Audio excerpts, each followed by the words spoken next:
Stars, I'm a fool for your love.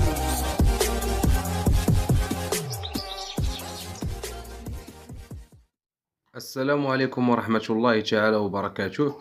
يتجدد بنا اللقاء مرة أخرى أعزائنا المتابعين في موضوع جديد وشيق، ألا وهو كيفية حماية وعلاج الطيور من نزلات البرد.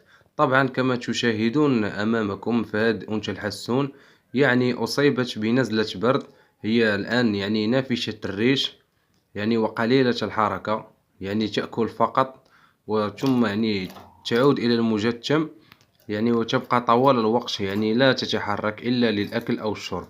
طبعا هذا نتيجة نزلات البرد. اليوم سأريكم يا إخواني وصفة طبيعية لمعالجة نزلات البرد، كذلك يمكنك تقديمها للطيور يعني يعني الطيور التي لم تصاب يعني بنزلة البرد، يعني قصد الحماية فقط، لأننا كما نعرف يا إخواني أنه يعني في هذه الفترة من السنة تكثر إصابة الطيور بنزلات البرد. لهذا إن شاء الله سنعرض وصفة طبيعية 100% بمواد جد سهلة، يعني تعمل كمضاد حيوي كما أنها تقي طيورنا من الزكام. نترككم مع الوصفة، دمتم في رعاية الله. طبعا يا إخواني كل ما نحتاجه في العلاج فقط يعني مواد جد بسيطة. نأخذ فص من الثوم، يعني يكون صغير الحجم مثل هذا، فص من الثوم نضعه في مشربية الطائر بعد ملئها بالماء.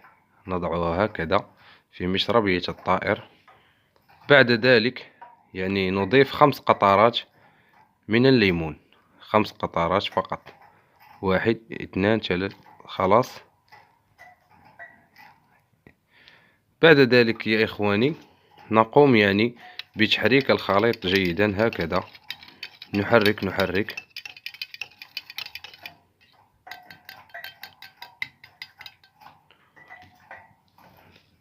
طبعا نترك الخليط لمدة ساعتين، يعني حتى يعني كما نقولوا أن الثوم يعني يعطي مفعوله جيدا في الماء مع الليمون. نتركه لمدة ساعتين. بعد ذلك في الصباح الباكر نقوم يعني بتعطيش الطائر لمدة 3 ساعات حتى يستفيد من الوصفة بشكل جيد. طبعا مع تغيير الوصفة كل 24 ساعة وتقديمها لمدة 5 أيام متتالية، وسيشفى الطائر بإذن الله تعالى.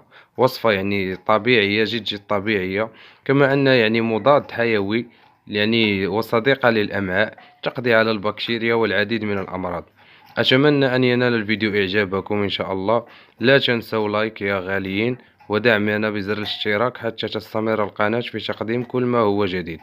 دمتم في رعاية الله وحفظه.